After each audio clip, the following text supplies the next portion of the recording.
Master mind आत्ता विशाल आहे, कारण त्याला गेम कळतो, तो आधी खेळून आलाय. आणि टॉप 3 मध्ये मी, तन्वी, प्राजक्ता आणि विशाललाच बघतो. नमस्कार. लोकसत्ता ऑनलाईनमध्ये आयुष तुझं खूप मनापासून स्वागत आहे. संपूर्ण महाराष्ट्रात बिग बॉस मराठीची चर्चा सुरू आहे. तुझ्याकडनं फार अपेक्षा होत्या, पण जर प्रकृतीचं कारण नसतं तर आता परिस्थिती वेगळी असती का? तर आता आपण हा इंटरव्ह्यू करत नसतो, कारण आता तुम्ही मला जिओ हॉटस्टारवर बघत असता. सो फॉर शुअर परिस्थिती खरंच वेगळी असते. आणि जे काही होतं ते चांगल्यासाठी होतं. जे नशिबात असतं ते होतं. बिग बॉसमध्ये जाणं नशिबात होतं, बिग बॉसमधून बाहेर येणं नशिबात होतं. सो मी या एक्सेप्टन्स मोडला आहे की जो होत आहे वो अच्छे के लिए होता है. तुला बाहेरून पण खूप सपोर्ट मिळत होता. आता तब्येत कशी आहे? आता होते बरी. अजून एक आठवड्याभरात मला वाटतं फुल मस्त होईल. आणि बाहेरून जो सपोर्ट होता त्याबद्दल आपल्याला आत कळत नाही, पण आता बाहेर आल्यावर मी असं कोणाला काय रिप्लाय करू, मेसेज काय करू, फोन करू, थँक्यू कसं बोलू, हे सगळं चालू आहे माझ्या डोक्यात. आणि जितकं माझ्याकडून होतंय तितकं मी लोकांना रिप्लाय करतोय, मेसेजेस करतोय, कॉल्स करतोय. बऱ्याच जणांचं असं म्हणणं होतं की गेल्या 2 आठवड्यांपासून तू आम्हाला कुठेच दिसत नव्हता. तर नेमकं काय घडलेलं घरामध्ये?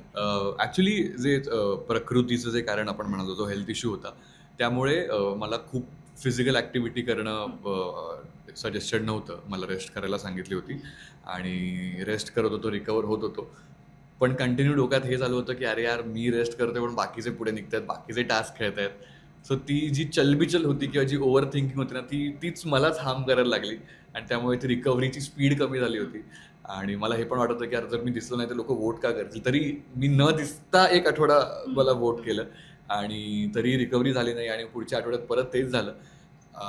सो तेव्हा मी जरा अशा एक्सेप्टन्स नोटला होतो की अरे यार, 2 आठवडे बसून नाही चालणार आहे.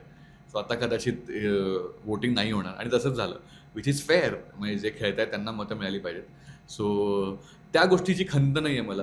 पण खंत या गोष्टीची की हे सगळं झालं. म्हणजे जिथे मला असं वाटत होतं की आत्ता सुरू होतोय, आता आपण शिरलोय, आता आपल्याला कळलंय, त्या पॉईंटला ते झालं. आणि नशिबात होतं तर झालं, ते आपल्या हातात नाही आहे. पण खूप खूप जास्त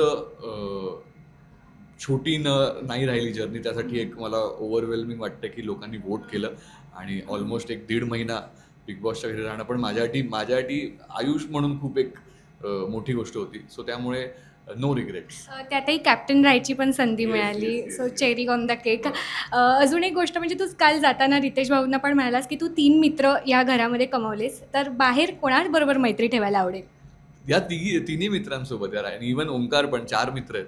आणि ही लोक आता मला तरी वाटतं की आता हे राहणार आयुष्यभर. कारण तो जो बॉन्ड आहे, जेव्हा आपल्याला आपल्या जवळ कोणीच नसतं आपल्या घरचे, आणि तेव्हा जे भेटतात ना, ते आयुष्यभर राहतात. कारण मला प्रत्येकामध्ये माझा एक अंश जाणवतो. आणि त्यामुळे त्याच्यात एफर्ट खूप कमी आहे त्या मैत्रीमध्ये. आणि जो काही एफर्ट आहे तो त्यांनी घेतलाय. त्यांनी माझ्यासोबत मैत्री करून घेतली. कारण मला मैत्री करता येत नाही खूप खास. सो हे आता राहणार. तुम्हाला दिसेल आता हे दिसत राहणार, हे 4 लोक आयुष्यात माझ्या. नॉमिनेशनचं जे काही झालेलं ते ओंकारबरोबर सॉर्ट झालंय का सेलिब्रेशनमध्ये? Yes yes yes. सेलिब्रेशनच्या आधीच तो दरवाज्यात आल्या आल्या सॉर्ट झालं. आणि ॲक्च्युली ते घरातच झालं होतं. मी माझी बाजू मांडली होती, त्यांनी त्याची बाजू मांडली नव्हती. मी आजारी होतो म्हणून तो बोलायला आला होता. त्यांनी तो राग साईडला ठेवला होता, पण तो विसरला नव्हता.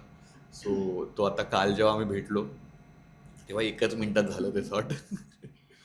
घरात अनेक टास्क झाले, खूप वादावादी झाली, पण त्यापासून आयुष खूप दूर होता. तर खऱ्या आयुष्यात सुद्धा आयुष असाच आहे का? Yes yes yes. मी खऱ्या आयुष्यात पण असाच आहे. मला जो मुद्दा असं वाटतं की ज्या मुद्द्यात मी बोललो पाहिजे किंवा जो मुद्दा माझा आहे, त्यात मी सुरुवातीपासून बोललो. या घराचा पहिला मुद्दा जो होता चावी चोरीचा, तो मी उचलला होता. कॅप्टन असताना जो अंडी चोरी झाली त्याच्यावर पण ॲक्शन मी घेतलं होतं. जेव्हा राकेश यांनी पीठ चोरी केलं तेव्हा पण त्यांना जाऊन मी बोललो होतो. पण हे जे पर्सनल मुद्दे आहेत त्याच्यात मला वाटत नाही मी बोललो पाहिजे. कारण प्रत्येकाचे पर्सनल मुद्दे आहेत, त्यांचा पर्सनली तो स्वभाव आहे. आणि ते प्रत्येकजण सक्षम आहे स्वतःच्या मुद्द्यांमध्ये बोलण्यासाठी. उगाच काहीतरी चाललंय म्हणून तिकडे जाऊन आपली पोळी भाजणं हा माझा स्वभाव नाही. सो त्यामुळे त्यांची भांडणं आहेत. जी घराची भांडणं आहेत ती माझी भांडणं आहेत, आणि माझी भांडणं आहेत. आणि माझ्याशी येऊन कोणी पंगा घेतलाच नाही. कारण त्यांना माहीत होतं की हा मुलगा प्रॉब्लेम सॉल्व्ह करेल, हा ह्याचा मुद्दा बनवणार नाही. आणि हे त्या बॉडी वॉशच्या इथेच प्रूव्ह झालं होतं, जेव्हा विशालने खूप प्रयत्न केला प्रॉब्लेम करायचा, पण तो काही प्रॉब्लेम झाला नाही. मी काही ट्रिगर झालो नाही. तिथल्या तिथे ते सॉल्व्ह झालं. आणि त्यानंतर मग त्यांना कळलं की भाई ह्याचा काही ट्रिगर नाही आहे, ह्याला आपण असं नाही काढू शकत. सो तू जर बघितलंस तर 2nd आठवड्यात मी कॅप्टन होतो. आणि 5व्या आठवड्यापर्यंत ते कारण कॅप्टन्सीचं देत होते, कारण त्यांच्याकडे दुसरं कारण नव्हतं. सो जर माझी हेल्थ चांगली असती तर मी पुन्हा कॅप्टन होण्यासाठी पण प्रिपेअर्ड असतो. पण आता हेल्थमुळे आणि मला बघायचं होतं की दुसऱ्या कॅप्टन्सी जे म्हणतायत की अशी कॅप्टन्सी तशी कॅप्टन्सी करू, त्यांनी एकदा व्हावं तरी, होऊन तरी दाखवावं कॅप्टन. कसे कॅप्टन ही तर लांबची गोष्ट, पण आता 6 आठवडे झाले आणि एवढ्या 6 आठवड्यात फक्त 3दाच कॅप्टन झालेत. त्यांना कॅप्टनसी घेता पण येत नाहीये. सो ते मला त्यांना तोंडावर पडताना बघायचं जे होतं ते दिसलं आणि ते so I am loving it.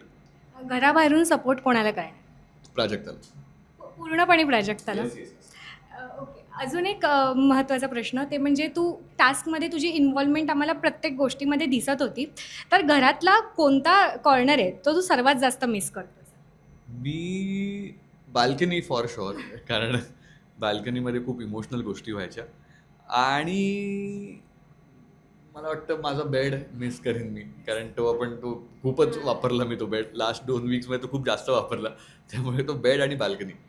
काल खूप अनपेक्षित इविक्शन झालं, तुम्हाला फ्रेंड्सला पण भेटता आलं नाही. त्याच्यानंतर सचिन किंवा प्राजक्ता हे खूप जास्त इमोशनल झालेले. तर ती एक मनात खंत आहे का की त्यांना न भेटता तुला घराबाहेर यायला लागलं? हा यार, म्हणजे त्यातल्या त्यात मी तरी बऱ्यापैकी भेटलो. करणला तर असं वाटलं होतं की तू नाही जाणार ना, सो तो एकदमच असा ठीकठाक भेटला होता. सो ती एक खंत राहिली आणि आम्ही इवन मी, सचिनजी आणि करण आम्ही एकमेकांना नीट नव्हतो भेटलो. सो सचिनजींना भेटणं झालंच नाही आमचं. सो त्याची ती खंत आहे आणि अनपेक्षित मला करणसाठी वाटत होतं. माझ्यासाठी मी थोडा असा होतो यार की आपली हेल्थ नीट नाही, आपण दिसलो नाही, आपण टास्क नाही केलाय. पण करणला बघून मला खूपच हसायला आलं की म्हणजे जेव्हा एकटा फेल होतो त्यापेक्षा जेव्हा 2 लोक माझा मित्र पण फेल झाला, ही फिलिंग जरा वेगळीच होती. तर त्याला बघून पहिले तर मी हसलो त्याच्यावर आणि मग नंतर आम्ही बोललो त्यावर. अच्छा.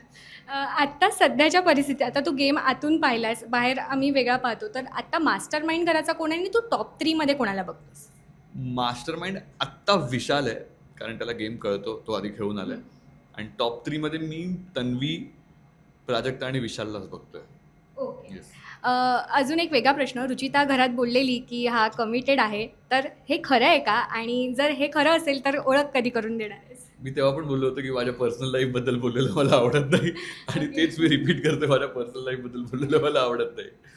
ओके, ठीक आहे. थँक्यू आयुष. अजून तुला नवीन नवीन प्रोजेक्टमधून बघायला आम्हाला आवडेल. तुला खूप साऱ्या शुभेच्छा. Thank you so much.